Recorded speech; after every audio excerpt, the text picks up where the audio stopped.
Chapter 5 is the physical and cognitive chapter for early childhood. We talked about physical changes, cognitive changes, a little bit on language development, and some on daycare.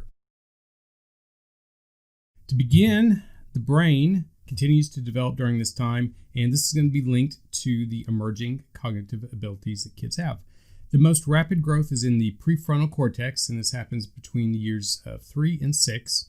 And this is important because this area of the brain is responsible for things like planning, maintaining attention, self-control. Basically, the things that you need to be successful are in the prefrontal cortex so that you're not running off of impulse.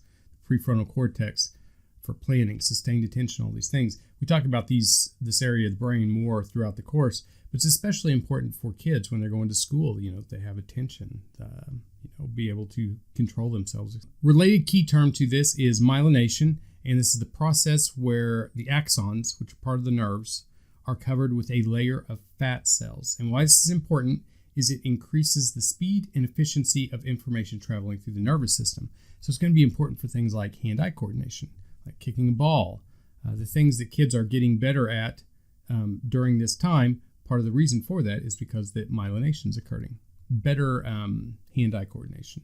At first, when they start using a spoon, they're just kind of tossing it all over the place because they don't have the myelination.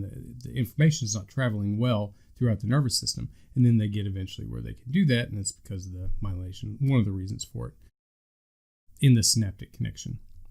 Something else the book talks about at this point is poverty and how it is linked to the development of the brain. So again, SES. Children from the poorest homes showed lags in their development in the frontal and temporal lobes at age 4. And these lags were associated with a lack of readiness for school. So they're not going to do as well in school.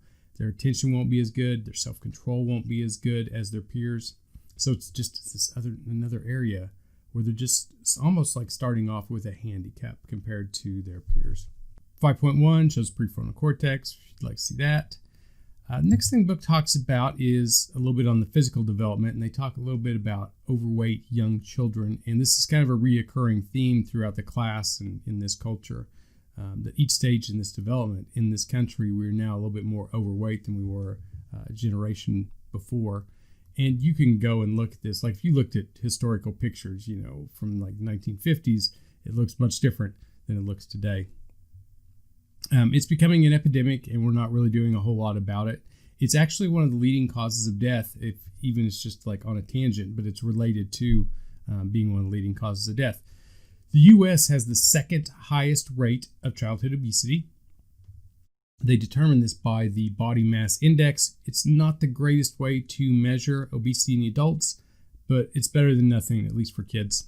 They say that 45% of children nowadays in America exceed the daily recommendations for their fat calories. 45%, so that's a pretty big number.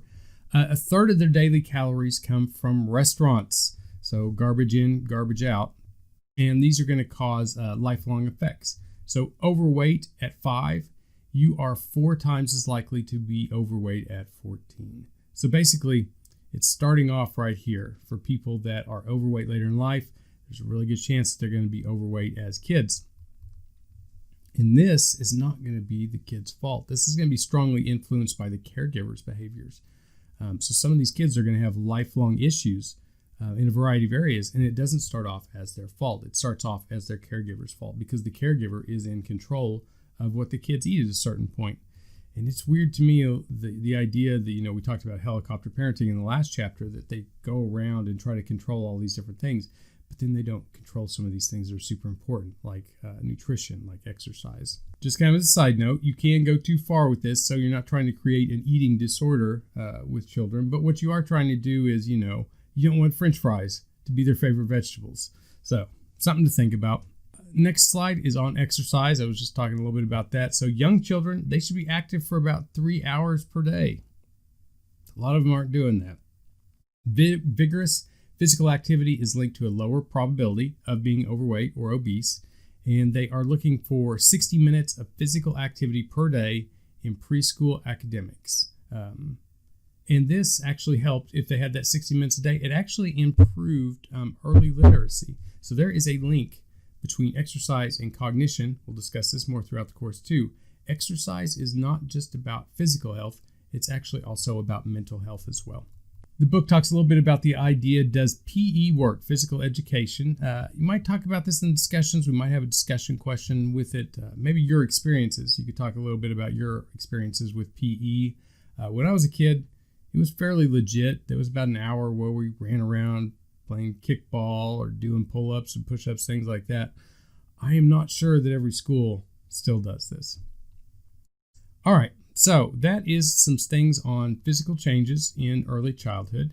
On the next slide, we will start discussing the Piaget stage.